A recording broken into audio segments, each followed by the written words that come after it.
They say childhood is where love feels safest, where protection is natural and care is unconditional. But for some, childhood wasn't safety. It was unpredictability wrapped in silence. What happens when the people meant to anchor you become the storm, when love feels inconsistent and trust feels fragile? There is a quiet, often unseen pattern, a silent inheritance carried by children of addicted parents. How does it shape the way you feel, attach, and exist in the world? And more importantly, how does it stay hidden for so long? Let's begin. There was no clear beginning to the chaos.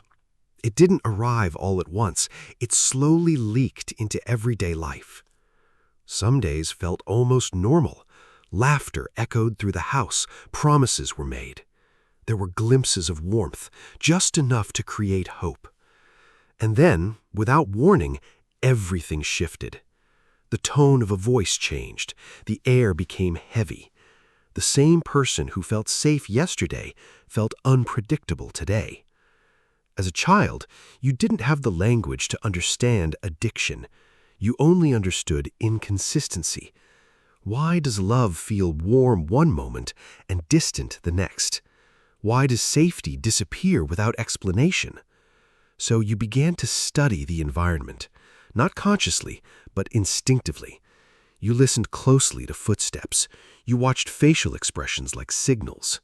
You learned that silence could mean danger and noise could mean something worse. This is how instability becomes familiar. Not because it feels good, but because it's all you've known. There was no stable ground to stand on, only shifting emotional weather. And somewhere within that unpredictability, a quiet belief begins to form that love is something you must prepare for, not something you can rest in. Love, in its purest form, is meant to feel safe, predictable, steady. But when love is entangled with addiction, it begins to feel like something you must earn, manage, or even fear. So you adapted, not by choice, but by necessity. You became more aware than a child should ever need to be.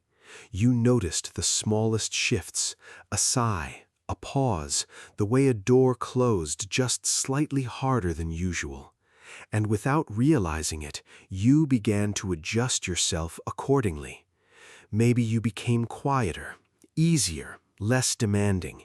Or maybe you became the opposite, trying harder, speaking louder, doing more, hoping that if you could just be enough, the chaos would soften.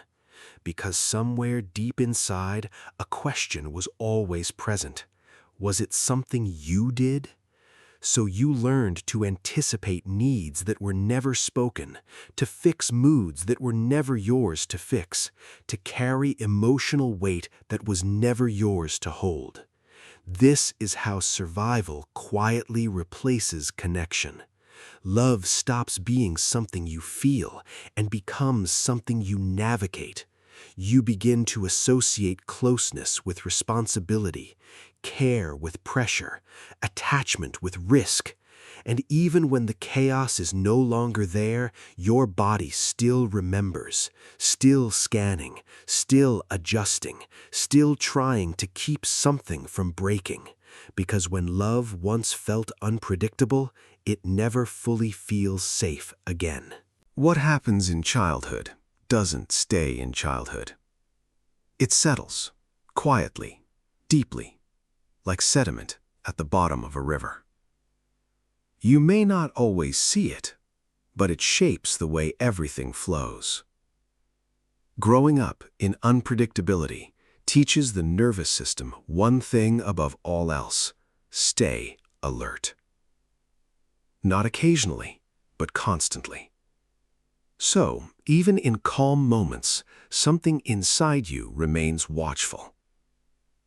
A subtle tension, a quiet readiness, as if peace itself might suddenly disappear. This is not weakness. It is memory stored not just in thoughts, but in the body. because when safety was inconsistent, your system learned to prioritize survival over rest. And this is where attachment begins to shift. Closeness may feel comforting, but also unsettling. You may crave connection, yet feel overwhelmed by it. Or pull away. Not because you don't care, but because something inside you doesn't trust it to last. Why does affection sometimes feel unfamiliar? Why does stability feel almost suspicious? These are not random reactions. They are echoes.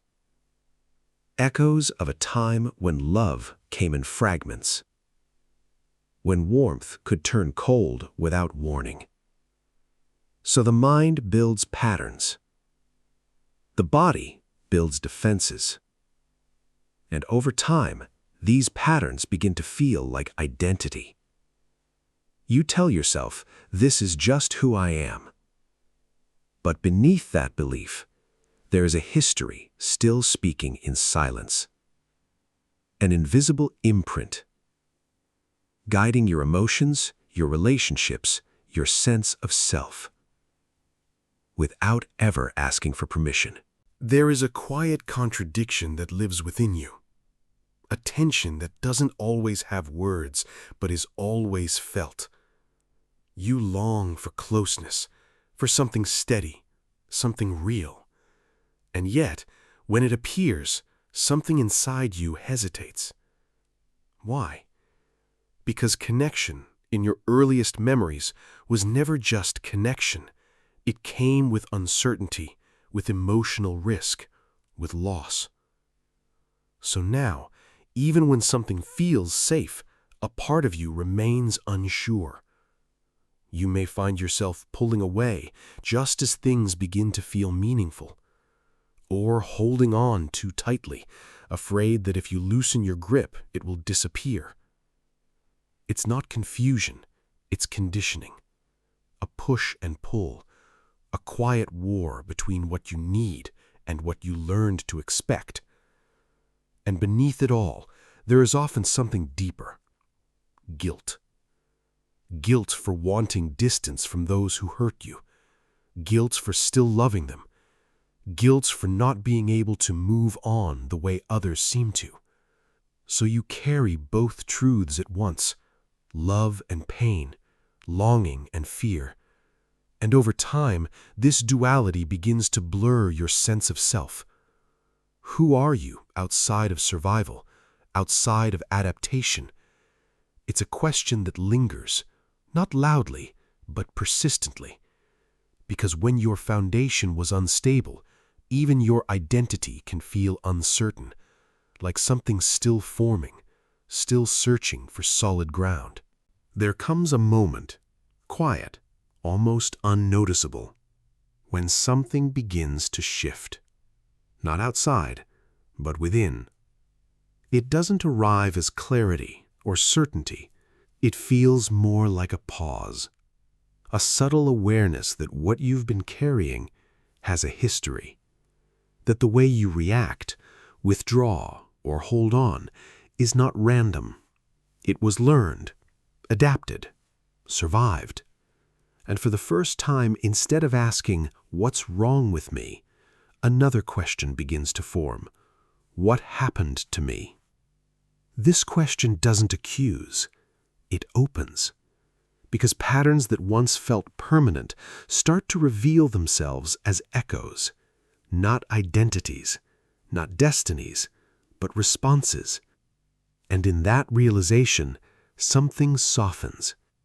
You begin to see the child behind the behavior, the one who had to grow up too quickly, who learned to read emotions instead of expressing their own, who carried weight that was never theirs to hold. There is no sudden transformation here, no dramatic breakthrough, just a quiet recognition that what you've lived through matters, and that understanding it is not weakness, it's awareness. And awareness, in its own gentle way, begins to loosen what once felt unchangeable. Not all at once, but slowly, like light finding its way into a closed room. For the first time, you're not just reacting to the past, you're seeing it. And that, in itself, is a beginning. If this reflection felt familiar, if something quiet inside you recognized these patterns, then maybe a part of you has been carrying more than it ever had words for. And maybe for a long time, it felt like you had to carry it alone. But you're not alone in this. There are many who learned to survive love before they ever had the chance to simply feel it. Many who still move through the world with invisible imprints, trying to make sense of reactions they never chose. If this space gave language to something you felt but couldn't explain, you're welcome to stay connected, to explore more of these quiet, human experiences together. And if you feel comfortable, you can share your thoughts below, not because you have to, but because sometimes your story might help someone else feel a little less alone in theirs. Take care of yourself. You deserve gentleness.